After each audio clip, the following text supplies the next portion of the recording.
క్రీస్తునందు ప్రేమనవలారా, మనము మందిరావరణమునకు మనము వస్తే మనకు కలిగే ప్రయోజనాలు ఏంటి, లేకపోతే మనకు కలిగే లాభాలు ఏంటి? మానవుని దేవుడు ఒక పురుగుతో పోల్చటం అనేది జరిగింది. ఈ యొక్క పురుగులలో ఒక పురుగు చాలా ప్రత్యేకమైన పురుగు, దాని పేరు గొంగలి పురుగు.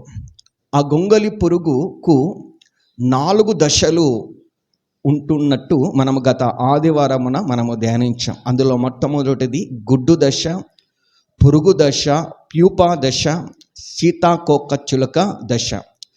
విచిత్రం ఏంటంటే బైబిల్ గ్రంథములో మానవుని జీవితంలో కూడా ఇవే 4 దశలు ఉన్నట్టు బైబిల్ గ్రంథం మనకు తెలియజేస్తుంది. అందులో మొట్టమొదటిది బాల్య దశ, రెండవది కౌమారపు దశ, మూడవది యవనపు దశ, నాలుగవది వృద్ధాప్యపు దశ. అయితే ఈ యొక్క ఫిజికల్గా మానవ శరీర జీవితంలో ఈ 4 దశలు ఎలాగైతే ఉంటాయో ఆధ్యాత్మికంగా కూడా మనకు 4 దశలు ఉంటాయి. ఇందులో మొట్టమొదటిది యేసుక్రీస్తు ప్రభుల వారే నికోదేము గారితో ఒక మాట చెప్పాడు. ఒకడు క్రొత్తగా జన్మిస్తేనే కానీ వాడు పరలోక రాజ్యమునకు ప్రవేశించాడని. కాబట్టి స్పిరిచువల్ లైఫ్లో కూడా బాల్య దశ అనేది ఒకటి ఉంటుంది. ఇది 1 పేతురు 2:1 ఆ బాల్య దశలో ఉన్నవాళ్ళు వాక్యం అనే పాలను అపేక్షించాలి అని చెప్పాడు. ఆ తర్వాత బాల్య దశ తర్వాత కౌమార దశ ఎలాగైతే శరీర జీవిత కాలంలో ఉంటుందో అలాగని ఆధ్యాత్మిక స్పిరిచువల్ లైఫ్లో కూడా ఒక కౌమార దశ అనేది ఉంటుంది. అక్కడ అన్నము భుజించాలి అని భక్తుడు కొరింథీయులకు రాసిన పత్రికలో పౌలు గారు తెలియజేస్తాడు. హెబ్రీ పత్రికలో కూడా ఈ మాట ఉంటుంది. కాబట్టి ఆహారము చేత మనం బలమును పొందటం. దీని తర్వాత యవ్వనపు దశ అనేది స్పిరిచువల్ లైఫ్లో కూడా ఒకటి వస్తుంది. ఈ యొక్క అందుకనే బైబిల్ గ్రంథంలో అక్కడక్కడ అంటాడు, యవ్వనస్తులు బలవంతులు, దేవుని చేతిలో బాణము వంటి వారు అన్నాడు. అక్కడ ఎవరి గురించి అది రాయబడిందంటే ఫిజికల్గా యవ్వనస్తులు మాత్రమే కాదు, అక్కడ ప్రత్యేకించి రాయబడింది స్పిరిచువల్గా చెప్పాడు. స్పిరిచువల్గా ఒక వ్యక్తి యవ్వన దశలో ఉన్న వ్యక్తి దేవుని చేత బహుబలంగా వాడబడగలుగుతాడు అని చెప్పాడు. ఆ తర్వాత మరొకటి తండ్రుల దశ అనేది బైబిల్ గ్రంథంలో ఉంది. దీన్ని శారీరకంగా ఫిజికల్గా వృద్ధాప్యపు దశ అంటారు. అందుకని అక్కడక్కడ మీకు తండ్రులు కొందరే ఉన్నారు అని చెప్తాడు. ఈ తండ్రులు అంటే ఎవరంటే ఆధ్యాత్మిక జీవితంలో అనుభవము ఘటించి ఆత్మీయ అనుభవాలతో తోటి ఇతర విశ్వాసాలను ఆత్మీయతలో నడిపించేవారు, వాక్యమనే ఆహారము చేత పోషించేవాళ్ళు, వాక్యము చేత సంరక్షించేవారు, మిమ్మలను ఆత్మీయంగా కన్నవారి అందరినీ కూడా స్పిరిచువల్గా ఏమంటారంటే తండ్రులని కూడా అంటారు. మనకు బైబిల్లో దీని గురించి 1 యోహాను పత్రికలో ప్రాముఖ్యంగా కొన్ని విషయాలు మనకు కనబడతాయి తండ్రుల గురించి. కాబట్టి సమయం ఎక్కువగా లేదు కాబట్టి నేను త్వరగా ముందుకెళ్తున్నాను. నేను 3 నేను చెప్పాను. సీతాకోకచిలుక గొంగలి పురుగుగా ఉన్నప్పుడు దానికి 4 దశలు ఉన్నాయి. ఫిజికల్గా మానవుని జీవిత ప్రయాణంలో కూడా 4 దశలు ఉన్నాయి. అలాగనే స్పిరిచువల్గా కూడా మానవునికి 4 దశలు ఉన్నాయి. స్పిరిచువల్గా కూడా ఈ 3 మీరు అలా నోట్ చేసుకోండి, కోడ్ చేసుకోండి. ఇదంతా నేను గత ఆదివారమున నేను ఇచ్చిన సబ్జెక్ట్. అయితే పైన ఆదివారమున మనం ఇందులో నుంచి గమనించింది ఏంటంటే దేవుడు తల్లి ఒడిలో ఎలాగైతే ఒక తల్లి తన కడుపున పుట్టిన బిడ్డను ఆదరిస్తాడో అలాగని మన పరలోకమందున్న దేవుడు కూడా ఒకని తల్లిలా వానిని ఎక్కడ ఆదరిస్తానన్నాడు? యెరూషలేములో ఆదరిస్తానన్నాడు. ఆ యెరూషలేము క్రొత్త నిబంధన కాలములో సంఘము అని మనం గత పైన ఆదివారమున గమనించాం. కాబట్టి సంఘములో ఏముంది అంటే నువ్వు మందిరానికి రావటం ద్వారా నీకు కలిగే ప్రయోజనం ఏంటంటే నీవు ఇక్కడ ఆదరించబడతావు, ధైర్యపరచబడతావు, ప్రోత్సహించబడతావు, ప్రభువు కొరకు జీవించటానికి నీవు పురికొల్పబడతావు. అలాంటి ప్రయోజనాలు ఉన్న మందిరాన్ని చిన్న కారణాలకే నువ్వు మందిరాన్ని మానివేస్తే, ఒకటి నీవు స్పిరిచువల్గా జన్మించినైనా ఉండకపోయి ఉండాలా, ఒకవేళ జన్మించినా నువ్వు చచ్చిపోయినా ఉండిండాలా, లేకపోతే నువ్వు స్పిరిచువల్గా ఏదో నీకు పెద్ద సమస్య వచ్చిండాలి, ఆ సమస్య పాపం అనే సమస్య వచ్చిండాలి. అంతేగాని ఇక ఏ ఒక్క కారణాన్ని బట్టి కూడా నువ్వు నిర్లక్ష్యము చేయలేవు. ఆరోగ్యవంతుడు ఖచ్చితంగా తల్లి ఒడిని కోరుకుంటాడు. ఖచ్చితంగా కోరుకుంటారు కదండి. ఒకటి జన్మించకపోతే అది వేరే విషయం, లేకపోతే జన్మిస్తే చచ్చిపోతే అది వేరే విషయం. కానీ మిగిలిన వాళ్ళందరూ ఎవరు కోరుకుంటారండి? ఎవరి ఒడినైనా కోరుకోరో కానీ తల్లి ఒడిని తప్పకుండా కన్న బిడ్డ, ఆ బిడ్డ ఎవరు తనను కనిందో ఆ తల్లి ఒడిని కోరుకుంటారు. నా బిడ్డను మీరు ఎంతమందైనా ఎత్తుకోండి, తన తల్లి ఒడిలోకి పొయ్యేంత వరకు ఆ బిడ్డకి ఏముండదు? ప్రశాంతత ఉండదు, భద్రత ఉండదు, భరోసా ఉండదు. ఎవరితోటైనా ఏదో కొద్దిసేపటి ఆడుకుంటుందేమో కానీ మరలా వెంటనే ఎవరిని వెతుకుతుంది? తల్లిని వెతుకుతుంది. నీవు నిజంగా ఆధ్యాత్మికంగా జన్మించిన వ్యక్తివైతే, క్రొత్తగా జన్మించిన వ్యక్తివైతే, ఆ ఆదరణ తల్లి ఒకరిని ఆదరించినట్టు నేను ఆదరిస్తాను. నా మందిరంలో ఉన్న సంఘములోనికి నేను వచ్చి ఆదరిస్తానన్నప్పుడు ఆయన దొరికే సంఘము యొద్దకు, మందిరం యొద్దకు నువ్వేం కావాలి? ఆతృతతో రావాలి. వెళ్ళాలన్న ఆతృత నీకు కనిపించటము లేదు అంటే ఏదో తేడా కొట్టిందని అర్థం. అది నీకు నువ్వే అర్థం చేసుకోవాలి. లారా అంతే కదండి. ఇప్పుడు జన్మించిన బిడ్డ ఎవరిని కోరుకోవాలంతే. కోరుకోవట్లేదంటే ఏదో తేడా జరిగిందని అర్థం. లారా కాబట్టి ఇది మనం పైన ఆదివారమున గమనించాం. మందిరములో మనకు వచ్చే ప్రయోజనాలు, ఇది మొదటి ప్రయోజనం. ఇక ఆలస్యం చేయకుండా రెండవ ప్రయోజనంలోనికి నేను ప్రవేశిస్తున్నాను. మరలా ఈ గొంగలి పురుగు గురించి ఒక చిన్న వివరణ. ఈ యొక్క గొంగలి పురుగులో గుడ్డు దశ తర్వాత పురుగు దశ ఉంటుంది. ఈ పురుగు దశ కానీ అది గనక ఆగిపోయిందంటే దానికి భవిష్యత్ అనేది ఉండదు. కానీ ఈ యొక్క పురుగు దశలో ఉన్న గొంగలి పురుగు ఏం చేస్తుందంటే ప్యూపా దశలోనికి వెళుతుంది. అంటే అది ఒక ప్యూపా దశ అంటే గాఢ నిద్రలోనికి వెళ్ళిపోతుంది. అక్కడ అది ఏమి పని చేయదు, చలించదు. తనను తాను ఏం చేస్తుందంటే తన ఆలోచనలను, తన అభిప్రాయం అన్నిటిని నిర్వీర్యం చేసుకొని గాఢ నిద్రలోనికి, ప్యూపా దశలోనికి వెళ్ళిపోతుంది. అలా వెళ్ళిపోయిన తర్వాత దానిని మనము కూడా ఎవరము గెలకకూడదు. అదంతకదే మరలా ఏమవుతుందంటే ఈ ప్యూపా దశలో నుంచి అది ఏమవుతుందంటే సీతాకోక చిలుకగా మారిపోతుంది. అది ఎంత టైం అనేది మనం ఇది విధంగా చెప్పలేకపోవచ్చు, కానీ మొత్తానికైతే ప్యూపా దశలోనికి వెళ్ళినటువంటి గొంగలి పురుగు దేనిగా మారిపోతుందండి? సీతాకోక చిలుకగా మారిపోతుంది. ఈ ప్యూపా దశని బైబిల్ గ్రంథం మనకి ఏమి తెలియజేస్తుందంటే గూడు, లేకపోతే మందిరపు సహవాసము, సంఘ సహవాసం అని తెలియజేస్తుంది. దీని గురించి ఒక వచనం నేను చూపించక ముందు మరొక మాట ఏంటంటే, ఈ యొక్క రూపాంతరపు కొండ గురించి మీకు తెలుసు. రూపాంతరపు ఎక్కడుంది? ఇది మత్తయి సువార్త 17వ అధ్యాయంలో ఇది మనకు కనబడుతుంది. యేసుక్రీస్తు ప్రభుల వారు తనకు చాలా సన్నిహితులైనటువంటి 3 శిష్యులను తన వెంట పెట్టుకొని వెళతాడు. ఆ 3 శిష్యులు పేతురు గారు, యాకోబు గారు, యోహాను గారు. ఈ యొక్క 3 వెంట పెట్టుకొని కొండ మీదకి వెళతాడు. దీనే ఏమంటారంటే తాబోరు కొండ అంటారు. తాబోరు కొండ అన్న, రూపాంతర కొండ అన్న ఒకటే. యాక్చువల్గా అంటే దాని పేరు తాబోరు కొండనే. అయితే యేసుక్రీస్తు ప్రభుల వారి శరీర జీవిత కాలంలో ఆ కొండ మీద ఆయన రూపాంతరం చెందాడు కాబట్టి దానికి రూపాంతర కొండ అన్న పేరు తర్వాతటి కాలంలో వచ్చింది. కానీ అంతకంటే ముందు దాని పేరు ఏం పేరు అంటే తాబోరు కొండ. ఈ యొక్క కొండ దగ్గర రూపాంతరము చెందుతూ ఉన్నప్పుడు యేసుక్రీస్తు ప్రభుల వారు దగ్గ మహిమా వస్త్రముల చేత ప్రకాశించుచున్నప్పుడు తన వెంట తీసుకొని వెళ్ళినటువంటి ఈ 3 గాఢ నిద్రలో ఉన్న వారికి అప్పుడప్పుడు ఏమవుతుందంటే మెలకువ వస్తుంది. ఈ మెలకువ వచ్చినప్పుడు యేసుక్రీస్తు ప్రభుల వారిని చూచినప్పుడు వారికి ఒక తలంపు పుడుతుంది. ఏమని తలంపు పుడుతుందంటే, అయ్యా ఈ యొక్క రూపాంతర కొండలో యేసయ్య కనబడుతున్నాడు. యేసయ్యతో పాటు ఏలియాలు, మోషేలు వచ్చి కూడా యేసుక్రీస్తు నిర్గమము గురించి మాట్లాడుతున్నారు. నిర్గమం అంటే ఆయన కలువరి శిలువ శ్రమల గురించి సంభాషిస్తున్నారు, ముచ్చటిస్తున్నారు. ఆ సంభాషణ జరుగుతున్నప్పుడు సడన్గా వీళ్ళకు మెలకువ వచ్చింది. అలా వచ్చినప్పుడు వెంటనే యేసుక్రీస్తు ప్రభుల వారు ఆ ప్రత్యక్షత అయిన వెంటనే వీరు చెప్పిన ఒక మాట ఏంటంటే, అయ్యా మీకు ఒక మందిరాన్ని ఇక్కడ మేము కడతాము అన్నాడు. మందిరము కడతాము, ఈ రూపాంతర కొండ దగ్గర మందిరము కడతాము అన్నారు. ఈ మాట చెప్పిన వెంటనే పరలోకములో ఉన్న ఆకాశము తెరవబడి అక్కడ నుండి ఒక స్వరము వినబడుతుంది. ఆ స్వరము తండ్రి అయిన దేవుని స్వరం. ఆయన స్వరం ఏమి వినబడుతుందంటే, ఈయన నా ప్రియ కుమారుడు, ఈయన యందు నేను ఆనందిస్తూ ఉన్నాను, గనుక మీరు మీ స్వంత అభిప్రాయాలు పక్కన పెట్టి ఈయన ఏమి చెబుతాడో ఆ మాట మీరు వినండి అని ఆ స్వరం వినబడుతుంది. వెంటనే స్వరం వినబడిన వెంటనే వీళ్ళు నోర్లు మూసుకుంటారు.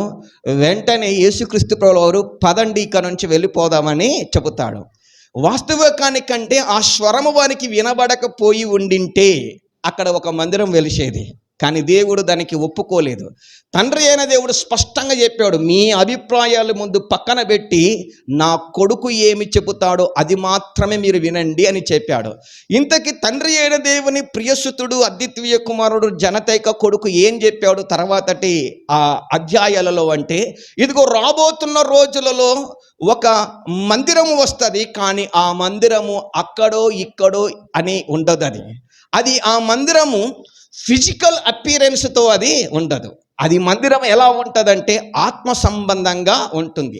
ఎక్కడ 2-3 నా నామమున కూడుకుంటారో అక్కడికి నేను వచ్చి వారితో పాటు సహవాసము చేస్తానని చెప్పాడు. రాబోతున్న రోజులలో మందిరము ఎవరు అంటే యేసుక్రీస్తు రక్తములో కడగబడిన వారి సమూహమే మందిరం. దీని గురించి గత క్లాసెస్లో కూడా విత్ రెఫరెన్స్తో సహా నేను ఆధారాలు ఇచ్చి మాట్లాడడం జరిగింది. సమయం ఈరోజు ఎక్కువగా లేదు కాబట్టి మత్తయి సువార్త 17వ అధ్యాయంలో ఉన్నది నేను షార్ట్కట్లో చెప్పేశాను. అది మీరు ఇంటికి వెళ్ళినాక హోంవర్క్గా మీరు మరలా చదువుకొని ధ్యానించండి. సరే, ఇక్కడ యేసుక్రీస్తు ప్రభుల వారు చెప్పినది విషయం ఏంటంటే, ఈ శిష్యులు చూసిన ఈ రూపాంతర కొండ, ఆ రూపాంతర అనుభవము ఎక్కడ జరుగుతుందని చెప్పాడంటే మందిరంలో జరుగుతుంది. కానీ ఆ మందిరము ఏది అంటే సంఘము. ఆ మందిరమే ఏంటంటే సంఘము. ఇప్పుడు సీతాకోక చిలకగా మార్చబడిన గొంగలి పురుగు గూడులోనికి వెళ్ళి అది ఏమవుతుంది, ప్యూపాదశలో అది చాలా దినాలు అందులో అది సంఘర్షణకు గురయ్యి ఏమవుతుందండి, సీతాకోక చిలకగా మార్చబడుతుంది. ఈ ప్యూపాదశలో ఉన్న ఆ గూడే ఈరోజు నేటి దినాలలో ఉన్నటువంటి సంఘము అన్నబడిన మందిరము. దేవుడు బైబిల్లో సంఘము యేసు రక్తంలో కడగబడిన బిడ్డలన్న సమూహానికి విలువ ఇచ్చాడు, కానీ ఫిజికల్గా మనం కట్టుకునే మందిరాలకు ఆయన విలువ ఇవ్వలేదని నేను ఎన్నోసార్లు చెప్పాను. కాబట్టి ఈ మందిరములోనికి వస్తే ఇప్పుడు ప్రజెంట్గా ఈ మందిరం ఎక్కడుందంటే ఈ మనం కట్టుకున్న దేవాలయంలో ఉంది. కాబట్టి ఈ మందిరములోనికి నువ్వు వస్తే నీకు కలిగే ఈ 2వ ప్రయోజనము ఏంటో ఇప్పుడు మనం బైబిల్ గ్రంథంలో ఒక వచనాన్ని చదువుకున్నాం. ఓషయ గ్రంథంలో ఇప్పుడు నేను చెప్పిన ఈ ఉపోద్ఘాతం అంతా మనసులో పెట్టుకొని ఈ వచనం దగ్గరికి రండి. ఓషయ గ్రంథము చిన్న ప్రవక్తలలో ఈయన ఒక ప్రవక్త. ఈ యొక్క ఓషయ గ్రంథంలో చాలా చక్కగా ఒక 2వ అధ్యాయము 16వ వచన భాగంలో ఒక చక్కటి ఒక మాట కనబడుతుంది. ఆ 19వ వచనం నేను చదవాలి. నీవు నిత్యము నాకున్నట్లుగా నేను నా నీతిని బట్టి ఆ తీర్పు తీర్చుట వలెనను నిన్ను ప్రధానము చేసుకుందును అన్నాడు. ఇక్కడ ఏం చెప్పాడంటే ప్రధానము నిన్ను చేసుకుంటాను, నిత్యము నాకుండునట్లుగా నేను నీతిని బట్టి తీర్పు తీర్చుట వలన దయా దాక్షిణ్యములు చూపుట వలన నిన్ను ప్రధానము చేసుకుందును. ఈ 19వ వచనం ఒకటి మీరు మెయిన్గా రాసుకోండి. 2:19 ఓషయ గ్రంథంలో. ఇక్కడ దేవుడు ఏం చెబుతున్నాడు అంటే నేను నిత్యమును నాకుండాలా, ఇక మరలా మధ్యలో డ్రాప్ కాకూడదు, ఎప్పుడు నాతోనే ఉండాలి. అలా ఉండులాగున ఒక నిత్యము ఉండులాగున నేను నీతో ఒక నిబంధన చేసి నిన్ను ఏం చేసుకుంటాను, ప్రధానము చేసుకుంటాను. ఈ ప్రధాన కార్యక్రమమే 2000 సంవత్సరాల క్రితము కల్వరి శిలువలో యేసుక్రీస్తు ప్రభుల వారు జరిగించటము జరిగింది. కల్వరి శిలువలో నీతిని బట్టి తీర్పు తీర్చుట వలన యేసుక్రీస్తు ప్రభుల వారి దయా దాక్షిణ్యాలను బట్టి ఈ 3 కార్యక్రమాలను బట్టి ఈ ప్రధాన కార్యక్రమము జరిగింది. దీని వివరణ చెప్పాలంటే చాలా ఉంటుంది, ఇది ఒక్కటి మీరు అర్థం చేసుకోండి. కల్వరి శిలువలో ఏం జరిగిందండి, ప్రధాన కార్యక్రమము జరిగింది. ఈ ప్రధాన కార్యక్రమములో ఈ యొక్క వచనంలో చెప్పినట్టు నీతిని బట్టి తీర్పును బట్టి రాబోతున్న కాలములో ఉన్న ఆ తీర్పుల వలన కలిగే పాపమునకు వచ్చే జీతము మరణం కాబట్టి ఆ పాపమును బట్టి ఎవరైతే ఒప్పించబడి హృదయములో పశ్చాత్తాపడి యేసు రక్తంలో కడుక్కొని యేసు క్రీస్తు ప్రభుల వారి కృప చేత, ఆయన దయాదాక్షిణ్యాల చేత ఎవరైతే రక్షించబడతారో ఆ రక్షించబడిన వాళ్ళందరూ కూడా ఇప్పుడు యేసు క్రీస్తు ప్రభుల వారితో ఏం చేయబడ్డారు? ప్రదానము చేయబడ్డారు. వినుటకు చెవులు గలవారు ఎందురుగాక. ప్రదానం చేయబడ్డారు. ఈ ప్రధాన కార్యక్రమము దేనిని బట్టి కలిగిందంటే కేవలము దేవుని దయాదాక్షిణ్యాలు. ఇందులో మన అర్హత ఏమీ లేదు. ఆయన ఊకి అట్ట కృప చూపాడంతే. పోండ్రా, నా రక్తాన్ని మీరు విశ్వసించి మీ పాపాలు మీరు ఒప్పుకొని పశ్చాత్తాపడి మారు మనసు పొందితే చాలు, నేను మిమ్మల్ని ఏం చేసుకుంటాను? పెళ్ళి చేసుకుంటాను మాట ఇచ్చాడు. దానికి ఆ మాటకు ముందుగా ఏం చేశాడు? ప్రధాన కార్యక్రమము జరిగింది. మాట ఇచ్చాడు, నిత్య నిబంధన. ఏంటి? నిత్యము నీవు నాతో ఉండున్నట్లుగా ఆ యొక్క కార్యక్రమము, ఒక ఒడంబడిక అనేది జరిగింది. అయితే ఈ ఒడంబడిక చేసుకున్న తర్వాత యేసు రక్తంలో కడగబడి నీటి బ్యాప్టిజం తీసుకున్న వాళ్ళు మరి ఎక్కడ ఉండాలి? ఏ సహవాసంలో ఉండాలి? ఎందుకు సహవాసంలో, సంఘ సహవాసంలో ఉండాలి? ఇప్పుడు యోవేలు గ్రంథానికి రండి. యోవేలు గ్రంథము 2వ అధ్యాయము వచన భాగము వచ్చేసి 16వ వచనం. జనులు సమకూర్చబడి సమాజ కూటము ప్రతిష్ఠించుడి, పెద్దలను పిలువనంపించుడి, చిన్నవారిని స్తన్యపానము చేయు బిడ్డలను తోడుకొని రండి, పెళ్లి కుమారుడు అంతఃపురములో నుండి పెళ్లి కుమార్తె గదిలో నుండి రావలేను. చాలు. ఇక్కడ ఏమని చెప్పాడు అంటే, ఇక్కడ కొన్ని పదాలు మీరు గమనించండి, మనకు అవసరమైనవి కింద 2 లైన్లో మనం గమనిద్దాం. పెళ్లి కుమారుడు ఎక్కడ నుండి వస్తున్నాడు అంటే అంతఃపురములో నుంచి వస్తున్నాడు. రాసుకునే వాళ్ళు రాసుకోండి. అంతఃపురం అంటే పరలోక పట్టణము నుండి ఆయన పెళ్లి కుమారుడు వస్తున్నాడు. అయితే ఆయన వస్తూ ఉంటే పెళ్లి కుమారుడు అంతఃపురంలో నుంచి వస్తుంటే ఇప్పుడు పెళ్లి కుమార్తె ఏం కావాలి? గదిలో నుండి రావలేను అన్నాడు. గదిలో నుండి ఇప్పుడు పెళ్లి కుమార్తె కూడా ఏం కావాలి? రావాలి. ఇద్దరు బయటికి రావాలి. కుమారుడేమో అంతఃపురం విడిచి రావాలి, పెళ్లి కుమార్తెనేమో దేని విడిచి రావాలి? గదిలో నుంచి రావాలి. ఇక్కడ చెప్పబడిన ఈ గదిని ఇప్పుడు ప్రస్తుతము సంఘము అనబడిన గది, లేకపోతే ఆలయము. వీరిటకు చెవులు గలవారు ఎందురుగాక. ఇప్పుడు రాకడ చాలా సమీపించిన దినాలలో మనము జీవిస్తున్నాం. ఆయన రాకడ ఏ క్షణమైనా రావచ్చు. ప్రస్తుతము జరుగుతున్న రాకడ యొక్క గుర్తులు, నేను శుక్రవారం క్లాసెస్లో మాట్లాడుతుంటాను ఈ విషయాలు. ఈ గుర్తులన్నీ కూడా నిజానికంటే ర్యాప్చర్ జరగడానికి కాదు, అవన్నీ నిజంగా అబద్ధ క్రీస్తు పాలన జరగటానికి గుర్తులు. అవి వాని పాలన ఎంత దగ్గర ఉంది అని చెప్పటానికి గుర్తులు. అసలు అబద్ధ క్రీస్తు పాలననే అంత సమీపంలో ఉంది అంటే ఇక మరి ర్యాప్చర్ ఎంత సమీపంలో ఉండాలా? చాలా సమీపంలో ఉంది. మనము ఊహించిన దానికంటే సమీపంలో ఉంది ర్యాప్చర్. రాకడ చాలా సమీపంలో ఉంది. ఈ రాకడలో వధువు ఎత్తబడాలి అంటే వధువు ఎక్కడ నుంచి రావాలి? గదిలో నుంచి రావాలి. ఈ గదిని ఇప్పుడు ప్రజెంట్గా ఈ యొక్క ఆలయం అంటే మళ్ళీ ఈ గోడలు అనుకున్నారు. ఇక్కడ కూర్చున్న సహవాసంలో ఉన్న యేసు రక్తంలో కడగబడిన సంఘ విశ్వాసం. ఈ సహవాసంలో వారు ఏమవుతారు అంటే సిద్ధపరచబడతారు. దేని కొరకు? గొర్రెపిల్ల వివాహ మహోత్సవం కొరకు వారు సిద్ధపరచబడతారు. మీరు ఏ పెళ్ళిళ్ళైనా చూడండి, సహజంగా బైబిల్ ప్రకారం, యూదుల సంప్రదాయం ప్రకారం కూడా పెళ్లి కుమారుడు దగ్గర వివాహం జరుగుతుంది. అప్పుడు పెళ్లి కూతురు వాళ్ళు ఏం చేస్తారంటే వాళ్ళ ఊరు వదిలి పెళ్లి కుమారుని ఇంటికి వస్తారు. ఈ కాలంలో అంటే కళ్యాణ మండపాలు, ఇట్లా ఫంక్షన్ హాల్స్ వచ్చాయి. కానీ ఒకప్పుడు పూర్వకాలంలో ఖచ్చితంగా వాళ్ళు ఎక్కడికి రావాలి? ఇంటి దగ్గరికి రావాలి. అలా వచ్చినప్పుడు వారికి ఏం చేస్తారంటే ఏదైనా ఒక విడిది గదిని ప్రత్యేకంగా ఏర్పాటు చేస్తారు. ఎవరికి విడిది గది? మీరు బంధువులకు విడిది గది ఇచ్చినా ఇవ్వకపోయినా అది నెక్స్ట్. కానీ ఖచ్చితంగా మీరు ఎవరికి ఇవ్వాలి? వివాహము చేసుకోవటానికి వచ్చిన పెళ్లి కూతురికి ఖచ్చితంగా మీరు విడిది గదిని ఇవ్వాలి. ఈ విడిది గదిలో పెళ్లి కూతురు ఏం చేస్తుంది? వివాహ గడియ దగ్గర పడేంత వరకు, లేకపోతే ఆ వివాహ సమయం వరకు ఈ విడిది గదిలో తాను ఏం చేస్తుంది?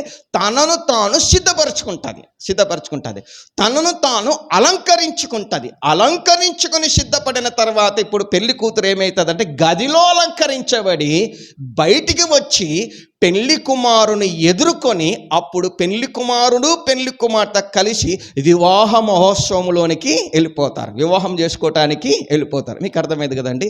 ఇప్పుడు కూడా సంఘము అనబడిన గదిలో సిద్ధపడుతూ ఉంది.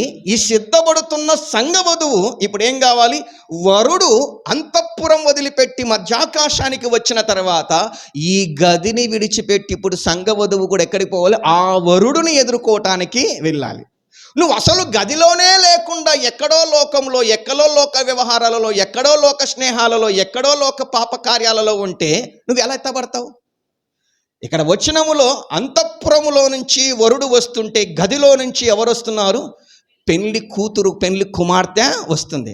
కాబట్టి ఈ రాకడ సమయములో నీవు దేవుని మందిరాన్ని నిర్లక్ష్యం చేస్తే, సంఘ సహవాసాన్ని నిర్లక్ష్యం చేస్తే అసలు నువ్వు రాకడలో ఎత్తబడేదే డౌట్ఫుల్గా ఉంటుంది. అసలు నువ్వు ఎత్తబడటమే కష్టం నువ్వు. అందుకని యేసుక్రీస్తు ప్రభువు ఆ మాట చెప్పాడు, అనేకులు యొక్క ఇరుకు మార్గాన్ని ఒకవేళ చూస్తారు కానీ దాన్ని గుర్తుపట్టేవారు కొందరు గుర్తుపడతారు. గుర్తుపట్టేదే కొందరంటే మరలా దానిలోనికి ప్రవేశించేతోళ్ళు మరీ కొద్ది మందే ఉంటారని చెప్పాడు. కాబట్టి కృష్ణురం యేసు రక్షకుడని నువ్వు గుర్తించావు, ఆయన రక్తంలో పాపాలు కడుక్కోవాలని నువ్వు గుర్తించావు, ఆయన రాకడ వస్తుందని నువ్వు గుర్తించావు. కానీ నీకు ఇప్పుడు సిద్ధపాటు లేకపోతే, నిన్ను నువ్వు అలంకరించుకోకపోతే వరుడు నిన్ను తీసుకొని పోవడానికి ఎలా వస్తాడు? ఒకవేళ నువ్వు వెళ్ళిన వరుడు నిన్ను ఎట్లా పెళ్లి చేసుకుంటాడు? అంతే కదండి.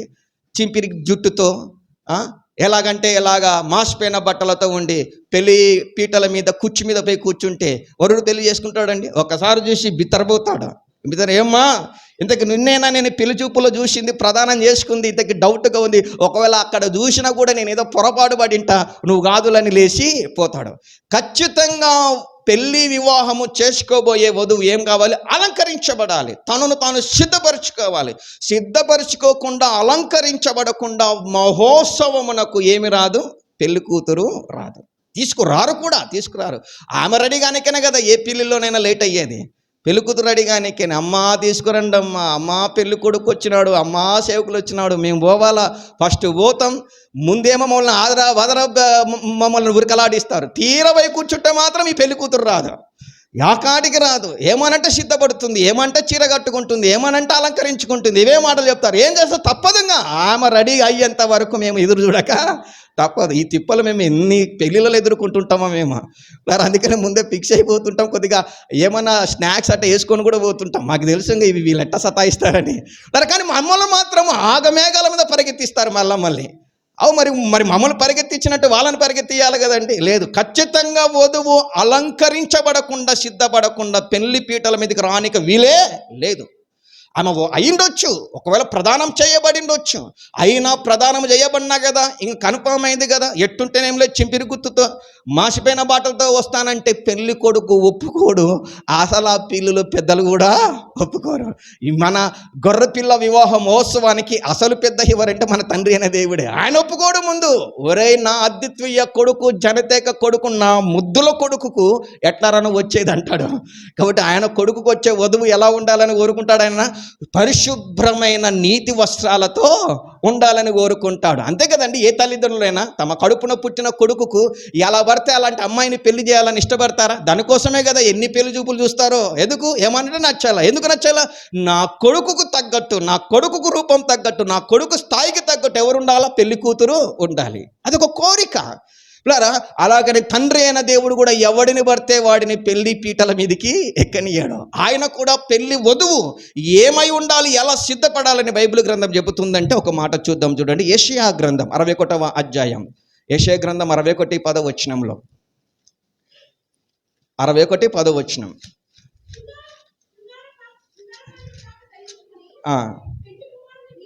పెండి కుమారుని రీతిగాను ఆభరణములతో అలంకరించుకొనిన పెండి కుమార్తె రీతిగాను ఆయన రక్షణ వస్త్రములను నాకు ధరింపజేసి ఉన్నాడు. ఇంకా కింది లైన్లో, నీతి అను పైబట్టను నాకు ధరింపజేసి ఉన్నాడు. చాలండి. ఇక్కడ పెళ్లి కుమార్తె ఎలాగోనో పెళ్లి కుమారుడు ఎలా రెడీ అయ్యి రావాలో ఇక్కడ చెబుతున్నారు.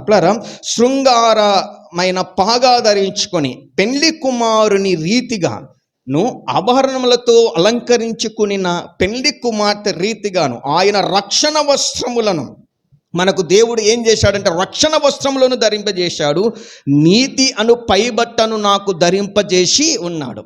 ఈ వస్త్రములు ఎవరిలోనైనా లేకపోతే వాళ్ళు ఎక్కడికి పోరు? రాప్చర్లో రాకడల వారు ఎత్తబడరు. ఏమేమి ఉండాలో? ప్రాముఖ్యంగా రక్షణ వస్త్రములు. ఈ రక్షణ వస్త్రములు నీకు ఎలా లభిస్తాయి అంటే, నీవు యేసుక్రీస్తు ప్రభుల వారు నీ పాపముల కొరకు చనిపోయాడని, ఆయన రక్తములో నీ పాపాలు కడుక్కోవాలని, పాపముల కొరకు నువ్వు పశ్చాత్తాపడాలన్న గ్రహింపుతో నువ్వు పశ్చాత్తాపడి ఉండాలి. కన్నీరు మున్నీరే నీ పాపాలు యేసు దగ్గర ఒప్పుకుని ఆయన రక్తంలో నీ పాపాలు కడుక్కున్న అనుభూతి నీకు ఉండాలి. ఈ అనుభూతి ఉన్న వారికి దేవుడు ఏమిస్తున్నాడండి? రక్షణ వస్త్రములు. ఆ తర్వాత మన నీతి క్రియలు మురికి గుడ్డలా ఉన్నాయని ఇదే యెషయా గ్రంథంలో చెప్తారు. కాబట్టి మన నీతి క్రియలను బట్టి మనం పరిశుద్ధపరచబడటం లేదు.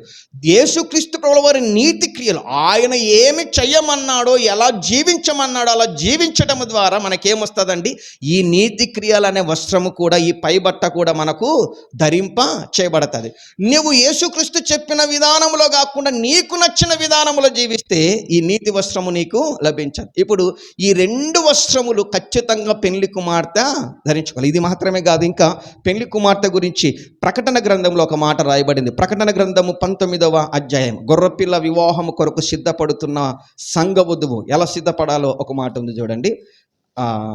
ప్రకటన 19వ అధ్యాయం 6-7 వచనాలలో, అప్పుడు గొప్ప జన సమూహమును శబ్దమును, విస్తారమైన జలముల శబ్దమును, బలమైన ఉరుముల శబ్దమును పోలిన ఒక స్వరము, సర్వాధికారియు ప్రభువునగు మన దేవుడు ఏలుచున్నాడు, ఆయనను స్తుతించుడి.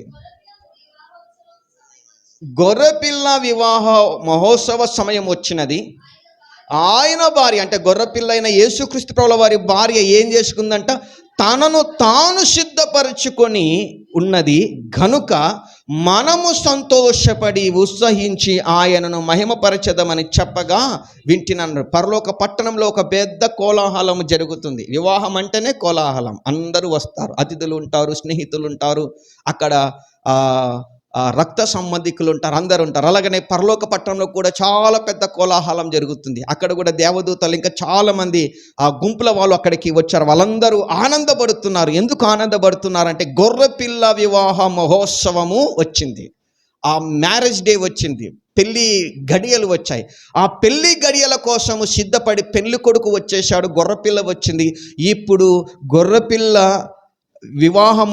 గొర్రెపిల్లని వివాహము చేసుకోవటానికి ఆయన భార్య అయిన సంఘము కూడా వచ్చింది. అయితే సంఘం ఇప్పుడు ఎట్లొచ్చింది? ఆ వచనం ఏం చెప్తుంది?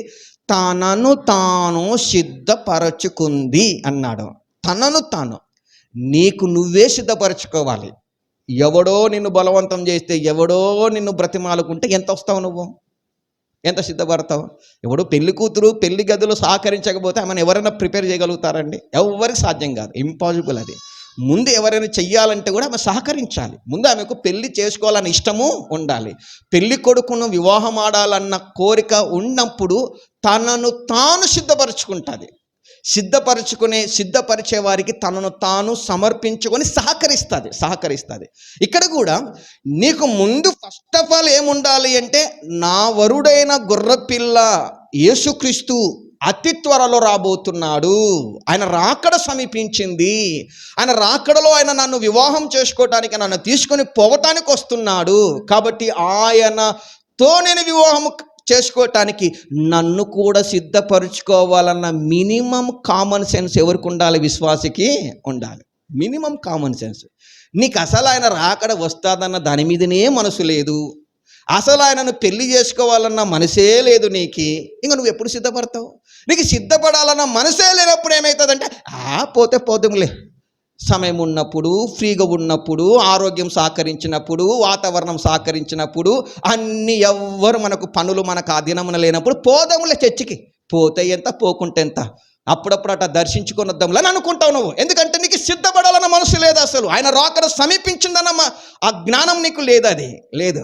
మరి ఇక్కడ బైబిల్ ఏం చెబుతుందంటే రాకడ సమీపించే కొలది అసలు 2 కొరింథీలో 3వ అధ్యాయంలో ఏమంటాడు అంటే ఆయన రాకడ గురించి, క్షమించండి, 1 తెస్సలోనికీయులకు రాసిన పత్రిక 5వ అధ్యాయంలో ఏమంటాడంటే ఆయన రాకడను గురించి ఎవరికి తెలిసిపోతుందంటే సంఘ వధువుకు తెలుసుకొని పోతుంది. ఆమెకు అర్థమైపోతుంది, ఓహో నా పెళ్ళి కొడుకు రావటానికి ఇక టైము దగ్గరకు వచ్చిందని. మరి అందుకని అంటాడు సహోదరులారా ఈ విషయాలన్నీ మీకు చెప్పనక్కర్లేదు, ఇవన్నీ మీకు తెలిసి ఉన్నాయి అంటాడు. అందుకే నా వచనంలో. కాబట్టి క్రీస్తుని ప్రకారం నీకు అసలు మనసే లేనప్పుడు వరుడైన యేసుక్రీస్తును ఆయన వివాహం చేసుకోవాలన్న మనసే లేనప్పుడు నువ్వు ఎట్లా పడితే అట్లా బ్రతుకుతావు, ఎలా పడితే అలా మాట్లాడతావు, ఎలా పడితే అలా చూస్తావు, దేనైనా చూస్తావు, ఎలా పడితే అలా లోకంలో నువ్వు సహవాసము చేస్తావు. నీకు మనసు లేదు అక్కడ. కాబట్టి మనసు లేనోని, మనసులో యేసయ్య అంటే ప్రేమ లేనోని, వివాహము గురిలో పెళ్లి చేసుకోవాలన్న కోరిక లేనోని ఏ పెళ్లి కొడుకైనా పెళ్లి చేసుకుంటాడండి? చేసుకుంటాడు. అందుకని ఫస్ట్ మళ్ళీ అక్కడ కూడా అడుగుతారు, పాస్టర్ గారు ఏమడుగుతారు, ఇంతకు నువ్వు సిద్ధమా, వివాహం చేసుకోవడానికి నీకు ఏ విధమైన అభ్యంతరాలు లేవా, నువ్వు హృదయపూర్వకంగా సిద్ధపడి ఇక్కడికి వచ్చావా అని అడుగుతారు. మళ్ళీ కళ్ళెదుట కనబడి ఉంటుంది సిద్ధపడి, అయినా అడుగుతారు. ఎందుకంటే హృదయంలో ఫస్ట్ ఏముండాలంటే వధువుకు ఇష్టం ఉండాలి. నీకు ఇష్టం ఉంటే నిన్నెవ్వడు బ్రతిమాలని అవసరం లేదండి. నువ్వు పరిగెత్తుకుంటూ మందిరానికి వస్తావు, పరిగెత్తుకుంటూ వాక్యం చదువుకుంటావు, పరిగెత్తుకుంటూ ప్రార్థన చేసుకుంటావు, పరిగెత్తుకుంటూ అయ్యా నేను సిద్ధపడాలి, వాక్యం చెప్పండి, నన్ను నేను ఎలా అలంకరించుకోవాలి, నన్ను నేను ఎలా సిద్ధపరచుకోవాలి, నువ్వే అడిగి మరి సిద్ధపడతావు ఆయన రాకడ కోసం. అయితే విచిత్రం ఏంటంటే ఆయన రాకడ సమయంలో సంఘం ఎలా ఉంటుంది అంటే లవోదియేక సంఘం మాదిరిగా ఉంటుంది. సంఘం ఎలా ఉంటుందంటే మాకు లోకం కావాలా, దేవుడు కావాలా, రెండు మిక్స్ చేసి ఉంటారన్నమాట. అలాంటి సంఘ టైంలోని దేవుడు అకస్మాత్తుగా వచ్చి తన శేషాన్ని, సిద్ధపడిన శేషాన్ని ఆయన ఏం చేస్తాడంటే తన రాకడలో తీసుకొని వెళ్తాడు. కాబట్టి ఆయన రాకడ చాలా సమీపిస్తున్న దినాలలో నువ్వు ఎంతవరకు సిద్ధపడ్డావు? ఆ రాకడలో వధువుని సిద్ధపరిచే కర్మాగారమే, ఆ గదినే ఏంటంటే ఇప్పుడు సంఘము, ఈ మందిరం ఏంటండి? వధువుని సిద్ధపరిచే కర్మాగారం. ఇక్కడ వధువు సిద్ధపడుతుంది. వధువు సిద్ధపరిచే గదిలో ఖచ్చితంగా కొన్నింటిని ఉంచి ఉంటారు. అవి ఏంటంటే ముఖ్యంగా అద్దాన్ని పెట్టింటారు. ఏది పెట్టినా పెట్టకపోయినా ఏముండాలండి గదిలో? అద్దం ఉండాలి. అద్దం లేకపోతే వధువు సిద్ధపడటానికి వీలు కాదు. ఖచ్చితంగా వాళ్ళు అద్దం లేకపోయినా కూడా బయట కొనిపించుకొనైనా కానీ ముందు వధువు ఉన్న గదిలోనికి తీసుకొస్తారు. ప్లరా అద్దము అంటే బైబిల్ పరిభాషలో వాక్యమును అద్దముతో బైబిల్ గ్రంథంలో పోల్చటము జరిగింది. కాబట్టి నువ్వు వాక్యపు వెలుగులో నిన్ను నువ్వు తొంగి చూసుకున్నప్పుడు నీలోని లోపాలు, పొరపాట్లు, బలహీనతలు అన్నీ కనబడతాయి. నీకు అసలు వాక్యం వినే మనసే లేదు, వాక్యమును పట్టించుకోవు, వింటే ఎంత వినకపోతే ఎంత అనుకుంటావు. ఇంకా నీ లోపాలు నీకు ఎట్లా కనపడతాయి? నీ లోపాలు నీకు ఎలా అర్థమవుతాయి? అవి అర్థం కాకపోతే నువ్వు ఎలా సిద్ధపరచుకుంటావు? నువ్వు సిద్ధపరచుకోకపోతే నువ్వు రాకడలో రాప్చర్లో ఎలా ఎత్తబడతావు? అర్థమవుతుందని నేను చెప్తున్నాను, ఎలా ఎత్తబడతావు? అందుకనే నువ్వు నిజంగా వరుడైన యేసుక్రీస్తుని వివాహం చేసుకోవాలన్న కాంక్ష, ఆయనతో నిరంతరము నేను ఉండాలి, ఆయనతో సదాకాలము నేను జీవించాలన్న కోరిక నీకుంటే నువ్వేం చేస్తావంటే వాక్యం అనే అద్దములో నిన్ను నువ్వు పదే చూసుకొని, మీరు చూసుకుంటారా లేదండి? అసలు మీరు బయటికి వెళ్ళాలంటే ముందు అద్దం దగ్గరికి పోకుండా మీరు బయటికి రారు. మరి మనము పరలోకానికి వెళ్ళాలంటే మరి వాక్యం అనే అద్దం ముందుకు రాకుండా మనం ఎట్లా పోతాం పరలోకానికి? పోవటం సాధ్యమవుతుందా?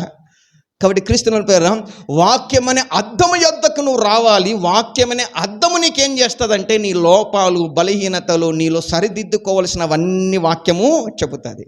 చాలామంది వాక్యం వినరు ఎక్కువ శాతం. అయితే విన్న వాళ్ళు ఏం చేస్తారు అంటే దానిని అప్లై చేసుకొని సరిదిద్దుకోవటానికి ప్రయత్నము చెయ్యరు. కొద్దిమంది అద్దాన్ని అసలు పట్టించుకోరు, అలాంటి వాళ్ళు కూడా ఉంటారు. ఇంకా వాళ్ళు ఎలా పడితే అలా ఉంటారులేండి. కానీ కొద్దిగా మనం బాగా రెడీ అయ్యి వచ్చామంటే మనకు అర్థమైపోవాలి, ఈమె అద్దం ముందుకు వెళ్ళి వచ్చిందని అర్థమైపోవాలి. కొంతమంది ఊకే అద్దంలో అట్లా చూసుకుంటారు, ఊకే అట్లా 2-3 నిమిషాలు అట్లా అనుకుంటారు, బయటకు వస్తారు, అదొక రకం ఉంటారు. కొద్దిమంది మాత్రము ఎంతో టైం వెచ్చించి అద్దం ముందు ఉండి పదే చూసి రెడీ అయ్యి వచ్చింటారు. ఇంకా వాళ్ళు మాత్రం చాలా ముస్తాబై ఉంటారు. వాళ్ళని చూస్తేనే అర్థమైపోతుంది ఈమె కొద్దిగా ఎక్కువ టైం అద్దం ముందు ఉండి బయటకు వచ్చిందని ఈజీగా ఇటే గుర్తుపట్టవచ్చు. బైబిల్ గ్రంథం కూడా ఏమంటుందంటే వాక్యం అనే అద్దం ఎదుట నువ్వు ఎంత సమయం గడుపుతావో అంత అందంగా తయారు అవుతావు. అంతే కదండి? మనము మన కళ్ళెదుట ఉన్న అద్దం ముందు మనము ఎంత టైం గడుపుతామో అంత రెడీ అయిపోతాం. అంతేగాని ఊక 2-3 నిమిషాలకే రెడీ కావాలంటే అవుతావు, కానీ నువ్వు రెడీ కావాల్సినంతగా కావు. పెళ్లి కుమార్తె దగ్గర ఏకంగా పట్టుకుని ఒకరు ఉంటారు అద్దం పర్మనెంట్గా. ఆమె రెడీ అయ్యేంత వరకు చేతులు నొప్పిలు వేస్తున్నా పట్టుకోవాలి అంతే. ఇంకా ఆమె అట్లా చూసుకొని ఇట్లా చూసుకొని ఎన్నో రీతిలో చూసుకొని అంత ఓకే అనుకుంటేనే బయటికి వస్తుంది. ప్లస్ ఇక్కడ కూడా ఆ వాక్యం అనే అద్దములో నువ్వు ఎంత చూసుకుంటావో, వాక్యం అనే అద్దాన్ని ఎంత వింటావో, ఎంత దాన్ని పరిశీలన చేస్తావో అంతగా నిన్ను నువ్వు సరిదిద్దుకొని సరి చేసుకొని నువ్వు అలంకరించుకొని క్రీస్తు రూపాంతరంలోనికి మార్చబడి ఇప్పుడు ఎక్కడికి వస్తావు? పరలోక పట్టణముల వివాహ మహోత్సవానికి నువ్వు వస్తావు. మీకు అర్థమైందండి? ఉరివే వాక్యాన్ని నువ్వు పట్టించుకోకపోతే నువ్వు ఆ కేటగిరీలో లేవని అర్థం. నువ్వు అది గుడ్ సిగ్నల్ అండి. అవి ఏం పెద్ద మన ప్రత్యేకంగా ధ్యానించిన అవసరం లేదు, మర్మగర్భాలేమీ కాదు. ఊరివే అసలు వాక్యం అంటేనే నీకు లెక్కలేదు అంటే మాత్రము నువ్వు ఏ వరుసలో లేవు, రేపు పొద్దున ర్యాప్చర్లో ఎత్తబడే వరుసలో లేవని. కొద్దిమందికి ఉంటుంది వాక్యము, కానీ సరిదిద్దుకునే మనసు ఉండదు, సరి చేసుకునే మనసు ఉండదు, ఎందుకంటే అంత ఓపిక కూడా ఉండదు. అందుకని దేవుడు ఏమన్నాడంటే మనము చనిపోయేంత వరకు ఏముండాలో? ఓర్పుతో కూడిన సహనము ఉండాలి. ఓర్పు ఉండాలి. మీకు అద్దం ముందు నిలబడటానికి ఎంత ఓపిక ఉండాలండి? ఓపిక ఉంటేనే మీరు బాగా రెడీ కాగలుగుతారు. ఓపిక లేకపోతే రెడీ అవుతారా? రెడీ కాలేరు. కాబట్టి ఓర్పుతో సహనముతో మీరు ఏం కావాలి? మిమ్మును మీరు సిద్ధపరచుకోవాలి. దేని కొరకు? పరిశుద్ధమైన వివాహం కొరకు. ఇదిగో పరలోక పట్టణంలో జరగబోతున్న వివాహ మహోత్సవం కొరకు తనను తాను సిద్ధపరచుకొని ఇప్పుడు పెళ్లి కుమార్తె ఎక్కడికి వచ్చింది? పరలోక పట్టణానికి వచ్చింది. మరొకటి ఏంటి అంటే అద్దంతో పాటు బైబిల్ గ్రంథములో చెప్పబడిన మాట దగ్గరికి వెళ్ళకముందు మరొక మాట, దువ్వాన కూడా ఖచ్చితంగా ఉంటుంది. ఎందుకంటే స్త్రీకి ఖచ్చితంగా జుట్టు పొడువుగా ఉంటుంది కాబట్టి పురుషులైనా ఈ దువ్వెన వాడతారో వాడారో కానీ స్త్రీ ఖచ్చితంగా వాడాల్సిన పరిస్థితి అది, ఎందుకంటే వాళ్ళకున్న జుట్టును బట్టి. ఈ యొక్క జుట్టుకు వాడబడే దువ్వెన ఈ గదిలో ఏముంటుంది? అద్దం ఖచ్చితంగా ఉంటుంది, దువ్వెన కూడా ఖచ్చితంగా ఉంటుంది.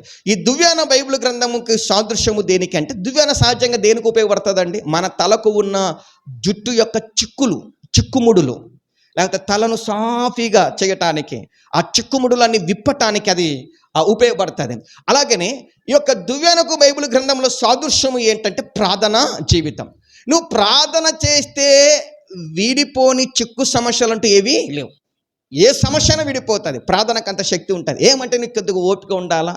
ఓపిక ఇప్పుడు చిక్కులు విప్పుకోవాలంటే ఏమి ఉండాలంటే కొద్దిగా ఓపిక ఉండాలా. ఊక ఆగమేఘాల మీద చిక్కులు పోతాయా? చిక్కులు పోవు కానీ నీ జుట్టు పోతుంది. అందుకే నిదానంగా జుట్టు ఎక్కువ పోకుండా సాఫీగా అది కొద్దిగా కష్టపడి ఓపికతో పని చేసుకోవాలి. అలాగనే నీ జీవితంలో ఉన్న సమస్యలు కూడా పోతాయి, నువ్వు ప్రార్థన చేయి, పోతాయి. కానీ కొన్నిసార్లు కొన్నిటికి ఏమవుతుంది? కొంత టైము తీసుకుంటుంది. ఆ సమస్య తీవ్రతను బట్టి దాని టైం కూడా ఆధారపడి ఉంటుంది. కాబట్టి ఇది రెండవది ఏంటంటే ఈ యొక్క దువ్వెన దేనికి సాదృశ్యం అంటే ప్రార్థనా జీవితానికి సాదృశ్యం. ఈ యొక్క అద్దము దువ్వెన మాత్రమే సరిపోదు, కానీ నిజంగా ఒక గదిలో ఆ యొక్క పెళ్లి కూతురు అలంకరించబడి సిద్ధపరచబడాలి అంటే ఆ సిద్ధపరచటానికి కూడా ఒక వ్యక్తి కావాలి. పెళ్లి కూతురుని సిద్ధపరచడానికి మీరు ఏ సమయంలోనైనా కానీ మీరు రెడీ అయ్యేటప్పుడు ఏ ఒక్క వ్యక్తితోనైనా అవసరత పడదేమో, కానీ వివాహములో పెళ్లి పీటల మీదకి వెళ్ళేటప్పుడు మాత్రం పెళ్లి కూతురు ఖచ్చితంగా ఏం చేస్తుంది? ఎవరో ఒకరి చేత అలంకరించబడుతుంది. ఇది కరెక్టా కాదా? ఎవరో ఒకరు ఖచ్చితంగా. నువ్వు పుట్టినప్పటి నుంచి నువ్వు చచ్చిపోయేంత వరకు ఎప్పుడు నీకు ఏ ఒక్కరు అవసరత రాకపోయినా ఒక టైంలో నీకు అవసరమవుతుంది నువ్వు రెడీ కావటానికి. ఎవరు? పెళ్లి టైంలో మాత్రం ఖచ్చితంగా ఒక వ్యక్తి అవసరం అవుతుంది. ఎవరో ఒకరు నిన్ను సిద్ధపరచాలి, అలంకరించాలా, నువ్వు ఎలాగుంటాలో డిసైడ్ చేయాలా. వాళ్ళు అలా నీకు చెప్పాలా, అమ్మా ఇలాగుంటే ఇలా బాగుంటుంది అని చెప్పాలా. అలా చెప్పటానికి అలంకరించటానికి మన మధ్యలోనికి వచ్చి మన మధ్యలో జీవిస్తున్న వ్యక్తి పరిశుద్ధాత్మ దేవుడు. పరిశుద్ధాత్మ దేవుడు ఏం చేస్తున్నాడు ఈరోజు అంటే నిన్ను అలంకరిస్తున్నాడు, ఆయన సిద్ధపరుస్తున్నాడు. ఆయన ప్రసన్నత ఈరోజు ఎక్కడ ఉంటుందంటే ఎక్కడ పడితే అక్కడ ఆయన ప్రసన్నత ఉండదు. ఆయన ప్రసన్నత ఎక్కడ ఉంటుందంటే సంఘము ఎక్కడ కూడుకుంటుందో అక్కడ పరిశుద్ధాత్మ దేవుని ప్రసన్నత ఉంటుంది. కాబట్టి పరిశుద్ధాత్మ దేవుని ప్రసన్నతలో నువ్వేం కావాలి అంటే నిన్ను నువ్వు అలంకరించుకోవాలి. పరిశుద్ధాత్మ దేవుని సహాయము తీసుకోకుండా నాకు బుద్ధి పుట్టినట్టు రెడైతా, నాకు నచ్చినట్టు రెడైతా అంటే కుదరదు. నీకు నచ్చినట్టు నువ్వు పెళ్లి కాకముందు ఎట్టైనా ఉండు నచ్చినట్టు, కానీ పెళ్లి చేసుకున్న తర్వాత పెళ్లి అయ్యేటప్పుడు మాత్రం ఏం కావాలి? నువ్వు ఎవరికి నచ్చినా నచ్చకపోయినా పెళ్లి కొడుకుకు నచ్చాలా. లేదు వానికేం బోడిగానికి నచ్చినా నచ్చకపోయినా నాకు బుద్ధి పుట్టినట్టు నేను అలంకరించుకుంటా అంటే కుదరదు. నువ్వు పెళ్ళికో చేసుకోకముందు ఎట్టన ఉండు, ఎట్టన తల దువ్వుకో, ఎట్టన పౌడర్ వేసుకో, ఏమైనా మేకప్లు చేసుకో, కానీ పెళ్లి పీటలకు ఎక్కేటప్పుడు మాత్రం నీకు నచ్చినది కాదు, పెళ్లి కొడుకుకు నచ్చింది, 10 మందికి నచ్చింది. నువ్వు సిద్ధము కావాలా, అలంకరించబడాలి. అందుకని ఈరోజు చాలామంది ఏమా ఇది వాక్యం ఇలాగుంది అంటే, ఏమన్నా ఏమవుతుందన్నా, నాకు నచ్చింది నేను చేస్తున్నాను. నీకు నచ్చినట్టు బ్రతుకుతావు, నువ్వు రేపు రాప్చర్లో ఎత్తబడవు. ఎవరికి నచ్చినట్టు అంటే, నీవు పెళ్లి చేసుకోబోయే పెళ్లి కుమారుడు, ఆయన రాబోతున్నాడు అంతఃపురం నుంచి, ఆయనకు నచ్చాలా. ఆయనను పంపిస్తున్న, వివాహము జరిపిస్తున్న పెద్ద మనిషి మన తండ్రి అయిన దేవునికి నచ్చాలా. నువ్వు 10 మందికి నచ్చాలా, దేవదూతలకు 10 మందికి నచ్చాలి. ఎందుకంటే పెళ్లి వరుడు అల్లటప్ప వ్యక్తి కాదు. ఆయన అల్లటప్ప వ్యక్తి ఎట్ట వర్త అట్ట ఉన్నాడు. ఆయన ఏమన్నా ఈ లోకంలో సవాలు విసిరాడు. ఆయన నాలో పాపం ఉన్నదని మీలో ఎవడు స్థాపించగలడు. అంత పరిశుద్ధునికి నువ్వు అల్లటప్పగా నీ బుద్ధి పుట్టినట్టు నీకు నచ్చినట్టు బ్రతికి ఏసయ్యా నన్ను పెళ్లి చేసుకుంటే ఆయన చేసుకుంటాడా? ఆయనకు ముందు నచ్చాలా. ఆయనకు నచ్చేవి ఎలా నచ్చుతామో మనము ఎవరికి తెలుసు అంటే పరిశుద్ధాత్మ దేవునికి తెలుసు, మనకు తెలియదు అది. అందుకని ఆయన కప్పచెప్పుకుంటే ఆయన మనల్ని ఏం చేస్తాడు అంటే, మన పెళ్లి కొడుకుకు నచ్చేలా మనల్ని ఏం చేస్తాడు, అలంకరణ చేస్తాడు. 3 విషయాలు రాసుకునే వాళ్ళు నోట్ చేసుకోండి. మొట్టమొదటిది అద్దం, దేనికి సాదృశ్యం, వాక్యానికి. రెండవది దువ్వెన, దేనికి సాదృశ్యం, ప్రార్థన జీవితం. మూడవది పరిశుద్ధాత్మ దేవుని ప్రసన్నత, అంటే అలంకరించే వ్యక్తికి సాదృశ్యం. పెళ్లి కూతురును ఖచ్చితంగా ఎవరో ఒకరు అలంకరణ చేస్తారు. అది కూడా ఎలా చేస్తారు, 10 మందికి నచ్చేలా, ముఖ్యంగా పెళ్లి కొడుకుకు నచ్చేలా అలంకరణ చేస్తారు. అలాగని పరిశుద్ధాత్మ దేవుని చేత నీవు ఏం చేయబడాలంటే అలంకరించబడాలి. ఇలా నీవు అసలు పెళ్లి పీటల మీదకి ఎక్కిన పెళ్లి కూతురుని చూస్తే అంతకు ముందు చూసిన ఆమెను ఇంతకు ఈమెనేనా అనుకుంటావు. అట్ట మారిపోతుంది అది. నువ్వు మళ్ళంగా ఎప్పుడు అలాంటి రూపాన్ని చూడవు అనమాట. అంటే రూపాంతరము చెందుతుంది. అంతేనే కదండి. మీరు ఇంట్లో చూడండి, ఎక్కడైనా చూడండి, పెళ్లిపీటల మీద చూడండి, తేడా కొడుతుంది కదా. ఆ తేడా అది ఎత్తే కొడుతుంది, అది ఒక ప్రత్యేకం. అప్పుడు అక్కడ ఎంత పెద్ద విఐపీలు ఉన్నా, ఇంపార్టెంట్ పర్సన్స్, ఎంత పెద్ద అభిషక్తులైన సేవకులు ఉన్నా, అందరి దృష్టి ఎవరు ఉంటుందండి, పెళ్లి కూతురు మీదనే ఉంటుంది, పెళ్లి కొడుకు మీద ఉంటుంది. మమ్మల్ని ఏమైనా అడ్డం వస్తే కూడా సార్ కొద్దిగా పక్కలు చేరండి సార్ అంటారు ఎవరు, ఫోటోగ్రాఫర్లు. సార్ మీరు కాదు సార్ ముఖ్యము, వాళ్ళు ముఖ్యము. ఇప్పుడు ముఖ్యం ఎవరండి, వరుడు వధువు, వాళ్ళు ఇంపార్టెంట్. సేవకులు మేము ఇంపార్టెంట్ కాదు. పెళ్లిపీటల మీద మేము ఒక పక్కకు సైడ్కు ఉండాలా, కార్యక్రమం నడిపించాలి. ఇప్పుడు అందరి దృష్టి ఎవరి మీద ఉంటుందంటే, వధువు ఎలాగుంది, వరుడు ఎలా ఉంది. పెళ్లికి వచ్చిన వాళ్ళందరూ కూడా ఆడ పాస్టర్లను అడుగుతారా, విఐపీలను అడుగుతారా, పెళ్లి కూతురు పెళ్లి కొడుకుని అడుగుతారా, ఎట్టుందమ్మా అని. ఎవరు అడుగుతారు? ఒక పెళ్లి చేసిన పాస్టర్ ఎట్లున్నాడు అన్నాను అంటారా, లేకపోతే పెళ్లి కూతురు ఎట్టుందంటారా? పెళ్లి కూతురు ఎట్టుందంటారు. మేము ఎట్టైనా రాని, మమ్మల్ని పట్టించుకోరు. కానీ ఖచ్చితంగా పెళ్లి కూతురు మాత్రం ఎట్లా రావాలా, రెడీ రావాలా, సిద్ధపడి రావాలా. అందరి సంభాషణ ఎవరి మీద ఉంటుంది అంటే, పెళ్లి కూతురు మీద ఉంటుంది, పెళ్లి కొడుకు మీద ఉంటుంది. కరెక్టే కాదండి. ఇప్పుడు రేపు పొద్దున పరలోకంలో కూడా అందరి సంభాషణ ఎలాగుంటుందంటే, భూలోకంలో నుంచి తనను తాను సిద్ధపరుచుకొని పెళ్లి కూతురు వచ్చిందంట, భార్య పెళ్లి కొడుకుని గొర్రెపిల్ల వివాహమోత్సవానికి గొర్రెపిల్ల భార్య వచ్చిందంట. అమ్మో ఆ భార్యను చూద్దాం ఎట్టుందని మాట్లాడుకుంటారు. మరి నువ్వు ఎట్లా అట్లా జీవించి నీకు నచ్చినట్టు బ్రతికి అల్లటప్పగా జీవించి ఎప్పుడో బుద్ధి పుట్టినప్పుడు నువ్వు మందిరానికి వస్తూ నువ్వు రేపొద్దున దేవానను పెళ్లి చేసుకుంటే ఆడ ఒప్పుకుంటాడండి దేవుడు? రేపొద్దున ఈ యొక్క వ్యక్తులైనా నేను గుర్తుపడతారా? ముందు దింపండి, ఈమె పెళ్లి కూతురైనా అలంకరించబడకపోతే ఏమవుతారండి, దింపండి ఈమె కాదంటారు. కరెక్ట్ కదండి. ముందు పెళ్లి పీటల మీద పెళ్లి కూతురికి ఐడెంటిఫై అయ్యే అలంకరణ. ఆ అలంకరణ మనకు బైబిల్ గ్రంథంలో చెప్పింది ఏంటంటే, నీతి వస్త్రాలు, రక్షణ వస్త్రాలు. పరిశుద్ధాత్మ దేవుని చేత మనం ఏం కావాలంటే, మనల్ని మనము సిద్ధము పరచుకోవాలి. ఈ రోజుకి ఇదొక్కడే చాలండి, ఇంకా పాయింట్స్ ఉన్నాయి, టైం అయిపోతుంది కాబట్టి ఇదొకటి. పిల్లరా నేను మరలా రిపీట్ చేస్తున్న అంశాన్ని. పిల్లరా ఈ యొక్క పెళ్లి కుమారుడు ఎక్కడి నుంచి వస్తున్నాడు, అంతఃపురంలో నుంచి వస్తున్నాడు. పెళ్లి కుమార్తె గదిలో నుంచి వస్తుంది. ఈ గదిలో నుంచి ఎందుకు పెళ్లి కుమార్తె వస్తుంది, ఎందుకు గదిని సిద్ధము చేస్తారు పెళ్లి పెద్దలు అంటే, ఆ గదిలో పెళ్లి కుమార్తె అలంకరించుకొని తనను తాను సిద్ధపరచుకొని రావాలి. ఇప్పుడు ఆ గదే ఏంటి అంటే, ఇప్పుడు సంఘము కూడుకున్న మందిరము. అంటే మందిరం అంటే మన గోడలు కాదు, ఇక్కడున్న సంఘము, యేసు రక్తంలో కడగబడిన విశ్వాసుల గుంపు.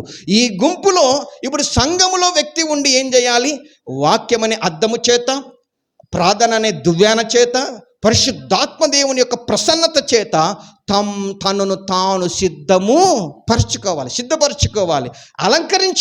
అలంకరించుకొని సిద్ధపరచాలంటే ముందు పెళ్లి కూతురికి ఏముండాలి? పెళ్లి కొడుకును పెళ్లి చేసుకోవాలన్న మనసు ఉండాలి. ఈరోజు ఇక్కడ కూర్చున్న మీలో మరి ఎంతమందికి ఆ మనసు ఉందో నాకు తెలియదు. మనసు మీకుంటే ధన్యులు. మనసున్న వాళ్ళు ఏం చేస్తారండి? అలంకరించుకుంటారు. మనసు లేనివాడు పట్టించుకోవడం. మనసు లేనివానికి అలంకారంతో ఏం పని అండి? వాడు ఎక్కడైనా ఉండొచ్చు, ఎక్కడైనా తిరగొచ్చు. ఇప్పుడు పెళ్లి కార్యక్రమంలో ఎవరెక్కడ వారి పనులను బట్టి, వారి వ్యక్తిగత అవసరతను బట్టి ఎక్కడెక్కడో ఉంటారు. ఎవరైనా పట్టించుకుంటారా? ఎవరిని పట్టించుకోరు, డోంట్ కేర్. కానీ అందరి దృష్టి ఎవరి మీద ఉంటుంది? పెళ్లి కొడుకు వచ్చినాడా, పెళ్లి కూతురు వచ్చిందా, పెళ్లి కొడుకు వచ్చినాడా, పెళ్లి కూతురు వచ్చిందా. ఇంకా వాళ్ళిద్దరే, ఇంకా మెయిన్ హైలైట్ వాళ్ళిద్దరే. ఇంకా మిగతా వాళ్ళు వచ్చినా రాకపోయినా పెద్ద పట్టించుకోరు వాళ్ళని, ఎందుకంటే వాళ్ళు లేకపోతే ఇంకొకరు ఉంటారు ఆ ప్లేస్లో, అంతేగాని. కానీ ఇక్కడ పెళ్లి కూతురు పెళ్లి కొడుకు ప్లేస్లో ఇంకొకరు రారు, వాళ్ళే రావాలా.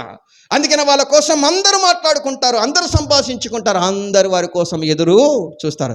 ఈ విశ్వ కళ్యాణ కోసము, ఈ విశ్వమంతా వివాహ మోసం కోసం ఎదురు చూస్తుందని మనకి రోమపత్రికలో రాయబడింది. కాబట్టి ఆ దినము ఎప్పుడు అని సృష్టికి ఎదురు చూపు ఉందంట, దేవదూతలు ఎదురు చూస్తున్నారంట. కానీ ఇప్పుడు ఎదురు చూపు ఎవరికి లేదంటే అసలు భార్యకి లేదు. ఇది ఒక విడ్డూరం, ఇది కొసమెరుపు ఇది. కానీ నిజానికి ఎదురు చూపు ఎవరికి ఉండాలంటే భార్యకు ఉండాలి, వివాహం చేసుకోబోయే వధువుకు ఉండాలి. కానీ ఈరోజు ఇంట్రెస్ట్ ఎవరికి లేదంటే సృష్టికి ఉంది ఇంట్రెస్ట్, దేవదూతలకు అందరికీ ఉంది. ఆ వధువు ఎవరా అని అందరికి ఇంట్రెస్ట్ ఉంది. అయితే ఇంట్రెస్ట్ లేకుండా సిద్ధపడకుండా ఉండింది ఎవరంటే భార్య, వధువు. అందుకని ఈరోజు ఈ వధువులో నిజంగా నువ్వు ఈ మాటలు బ్యాప్టిజం తీసుకొని యేసు రక్తంలో కడగబడ్డాను, నా పాపాలు ఒప్పుకున్నానన్న వారికి చెప్తున్నా నేను. నిజంగా నువ్వు యేసు రక్తంలో పాపాలు కడుక్కొని ఉంటే, నువ్వు నిజంగా నీటి బ్యాప్టిజం యథార్థంగా తీసుకొని ఉంటే, మరి నీ సిద్ధపాటు ఏంటి? ఎలా సిద్ధపడుతున్నావు?